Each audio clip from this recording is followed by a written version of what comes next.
Somaliland wada hadallaan naga dhaxeeyay meel fiicanna waaba la soo gaarsiiyay annagu haddaanu khaatumanahay waxba dhulka nagama yaalin Somaliland annagu war ay soo dirtay TV-ga kama dhageysanayno waxaanu arrin culus baa taala shalaan arkay barnaamij TV-ga laga sii daayay bal isaga haddaanu khaatumanahay waa ka shiraynaa wax aan ka muuqan dawladnimo wax aan ka muuqan odaynimo yaa meesha lagaga dhawaaqay waase ka jawaabayna jawaab munaasibana waa siinayna waxaan sii horeysiinaya shirkayagu wuxuu ahaa bisha 10keeda July burcuna ahaa annaga ku wada heshiinay iyaku kama bixi karaan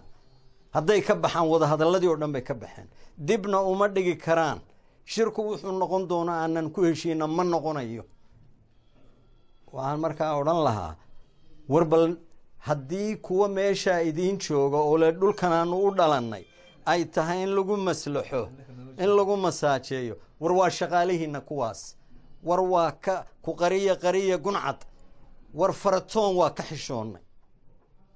war fardi ahaan baan uga xishoonay wasiir ahaan baan uga xishoonay oo wasiirka arrimaha gudaha yahay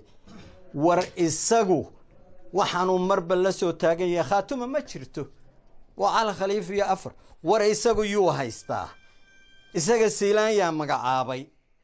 سيلان يو مشاهر كقاتا وحو وطنا من